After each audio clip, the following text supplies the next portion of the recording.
Alors salut à tous, alors, je vais vous présenter aujourd'hui la norme DMR, je vais expliquer un petit peu ce que c'est, les avantages et les inconvénients. Donc la norme DMR c'est Digital Mobile Radio, ça a été créé et diffusé surtout par la gamme Motorola, donc avec les relais Moto Turbo, le réseau Moto Turbo. Après ça a été repris par Itera et plein d'autres sociétés comme TYT et d'autres. C'est une norme assez standardisée aujourd'hui au niveau des radios professionnelles, donc je pense que ça va remplacer plus tard la radio analogique. Donc tous les postes en DMR sont compatibles à 100% entre eux, contrairement aux postes DPMR. Voilà. Donc je vais d'abord parler des avantages et des inconvénients. Donc les avantages, la compatibilité. Après je vais parler du fonctionnement et pourquoi c'est positif ou négatif. Donc la consommation au niveau de l'électricité et de la batterie est moins importante, vu que là c'est du TDMA, donc Time Division Multiplexé, donc au niveau du temps ça va être divisé. Alors ça je vais expliquer juste après. Donc TDMA pour le DMR et FDMA pour le DMR, le NextEdge et toutes les autres normes sur le même principe. Voilà. Donc d'abord le DMR, donc ça va être en TDMA. Donc ça va être la porteuse en TDMA, donc ça va être la fréquence de test, ça. Donc ça sera, la porteuse sera comme ça. Voilà, ça sera toujours centré sur une fréquence, sauf que ça ne sera pas une porteuse continue. Alors je vais vous faire écouter. On est sur la fréquence de test. Je vais mettre sur le canal de test. Donc je vais transmettre.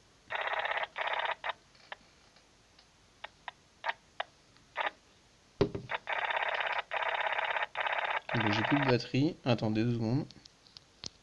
Donc voilà, on reprend. C'est chargé.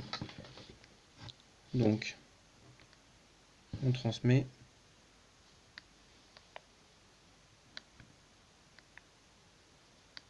On n'entend même plus. On va enlever le squelch. Je pense que c'est le squelch qui gêne.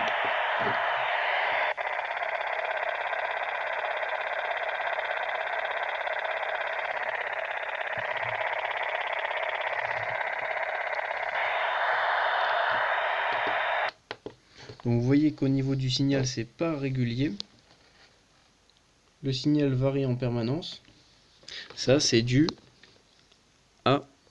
au TDMA qui justement transmet, mais pas en porteuse continue. Donc justement, ça permet à ce que déjà le PA du poste qui transmet la modulation ne chauffera 2 fois moins qu'un poste qui transmet en permanence, vu que à peu près un tiers du temps, le poste ne sera pas en émission. Voilà. Sur une seconde, vous aurez vraiment 0,35 secondes de transmission sur une seconde. Voilà. Sur le reste du temps, vous aurez les transmissions pour le time slot 2, si un autre poste transmet en time slot 2.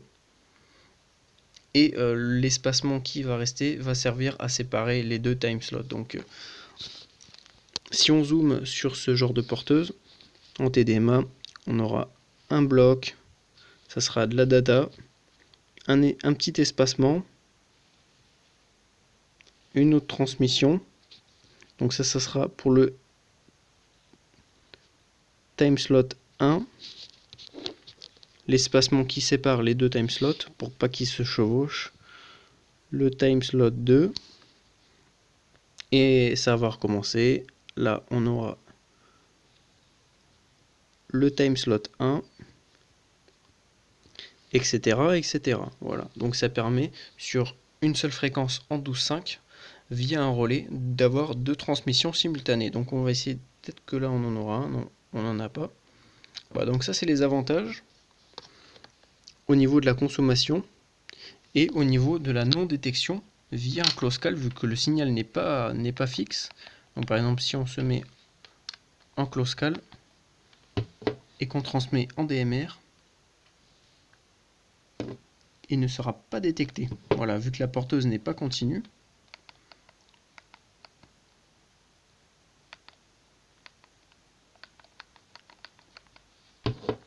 Vu que la porteuse n'est pas continue, bah le close call ne pourra tout simplement pas le détecter. Voilà. Et ça permet par exemple à des sociétés ou des gens qui veulent pas trop se faire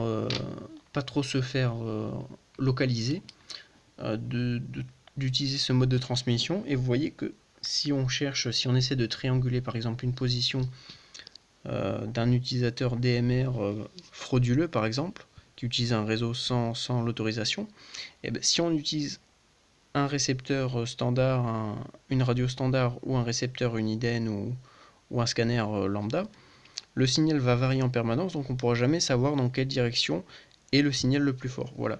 Donc ça permet à la fois de rester discret et à la fois d'avoir une meilleure consommation et aussi d'avoir un gain de place au niveau des fréquences du spectre. Donc là, entre là et là, vous aurez 12,5 mégas, enfin 12,5 kHz, pardon. Voilà, ça c'est les avantages. Les inconvénients,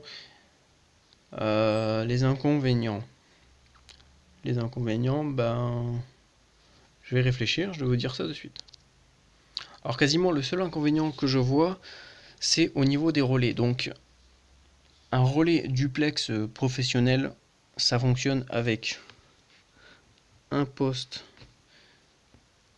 qui reçoit. Donc le son de sortie va aller vers un autre poste qui lui va juste faire de l'émission. Donc ça va sortir exemple des haut-parleurs et ça va rentrer dans l'entrée micro du poste TX. Et ça se fait surtout au niveau du son. Voilà, donc on peut le faire avec des postes en X-Age, en DPMR. Donc ces deux-là sont branchés par une antenne sur un duplexeur qui lui sera branché sur l'antenne. Voilà, donc ça marche à peu près comme ça. Donc avec ces postes-là, c'est possible. Avec de l'analogique, c'est possible. Sauf que le DMR, lui, c'est un petit peu plus compliqué. Alors il fonctionne un petit peu comme un accusé de réception. Donc il va envoyer, donc le poste sera là, en DMR. Il va envoyer une porteuse sur la fréquence d'entrée. Mais vu que la porteuse, enfin ça sera une porteuse de, par exemple, un data ou deux data, qui va dire je commence à transmettre. Si le relais ne répond pas par une porteuse aussi, le poste va retransmettre. Donc je vais vous montrer. Par exemple, on va se mettre sur... je vais chercher une fréquence qui est plus utilisée. Voilà, par exemple, ça c'était une fréquence pro qui n'est plus d'actualité. Donc le poste est réglé sur une fréquence d'entrée et sur une fréquence de sortie différente, avec un décalage de 10 mégas. Donc vous allez voir que pour transmettre du son, le poste va attendre une sorte d'autorisation d'accusé de réception du relais.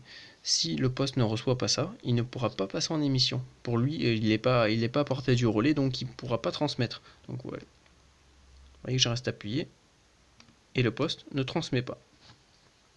On va recommencer. Voilà, donc là le poste il ne peut pas transmettre parce qu'il n'est pas à portée du relais. Là on est sur un relais radioamateur et vous allez voir que là le poste va transmettre une porteuse, va attendre une réponse, un accusé de réception du relais. Une fois qu'il l'a, il pourra passer en émission. On va se déplacer un peu. Voilà, là il l'a et il peut transmettre.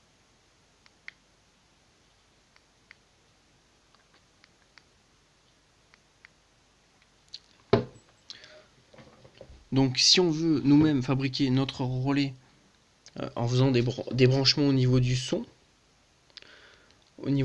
de sortie branché sur le micro d'entrée, par exemple avec deux postes DMR, on ne ça fonctionnera pas tout simplement parce que le poste, avant de transmettre du son, va transmettre une porteuse et va attendre une porteuse en réponse. Pour que le relais se déclenche, il lui faut automatiquement du son. Si le poste envoie juste une porteuse blanche, parce que c'est des porteuses blanches qu'il envoie, sans rien du tout, sans rien dedans, si le poste reçoit juste une porteuse, bah il va juste s'allumer en vert, mais il va transmettre aucun son. S'il ne reçoit aucun son, le poste émetteur ne pourra pas passer en émission, il ne pourra pas transmettre la porteuse que le poste attend. Voilà, donc c'est vraiment gênant. Vous voyez que là,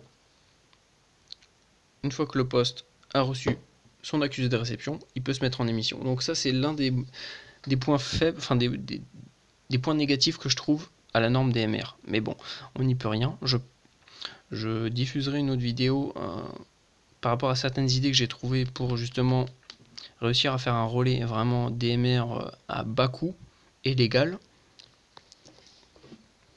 Donc voilà, maintenant je vais vous faire écouter la différence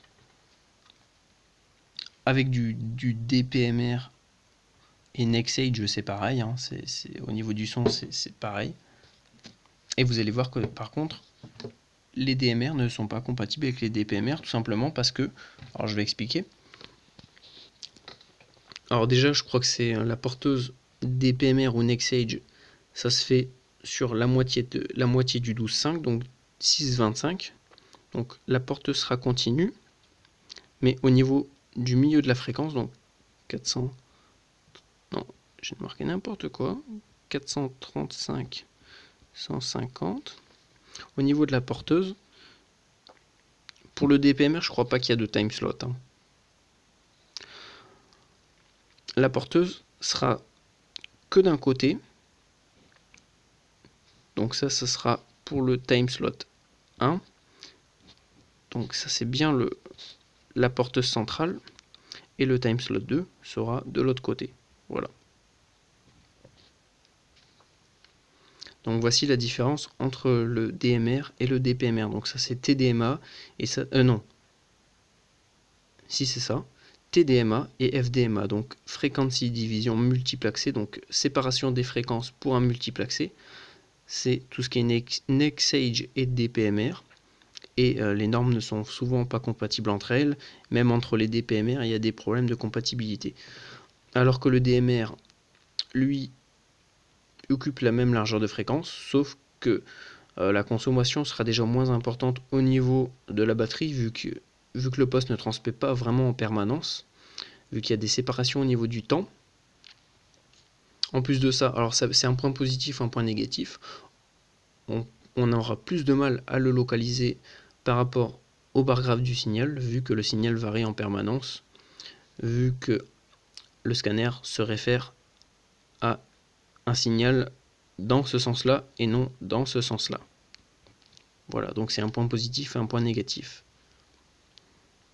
Je pense que j'ai un petit peu fait le tour du DMR, j'ai un petit peu expliqué comment ça fonctionnait, donc c'est vraiment compatible, tous les postes DMR sont compatibles ensemble, donc il y a pas mal de sociétés qui utilisent le DMR, je trouve ça plutôt bien d'un côté, de l'autre ça peut être aussi un point négatif, parce que n'importe qui peut acheter un poste DMR, vu que maintenant c'est même utilisé pour les radios amateurs et dans la radio de loisirs. Donc n'importe qui peut s'équiper d'un poste, trouver la fréquence, se brancher dessus et écouter les communications ou transmettre sur les relais. Donc ça peut être un point négatif. Donc après il y a des problèmes au niveau du cryptage, n'importe qui ne peut pas utiliser une clé de cryptage. Donc certaines sociétés utilisent du DMR sans être crypté, c'est pas bien grave puisque la majorité des personnes qui font de l'écoute radio ne sont pas encore équipées en DMR et même moi-même je fais de l'écoute radio et je suis pas là pour foutre le bordel sur des fréquences, voilà. Je suis juste là pour écouter, pour gêner personne. Alors je vais vous montrer, si vous l'avez déjà écouté, donc.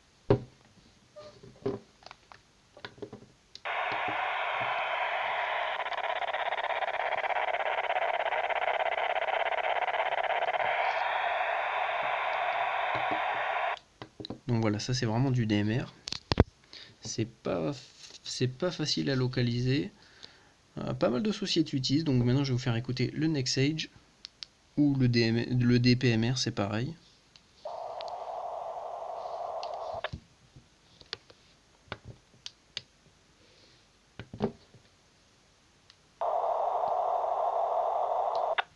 Donc vous voyez déjà que la porteuse est continue. Alors je vois pas trop la caméra. Le signal est fixe. Et en plus de ça, c'est chopable au close call. Voilà.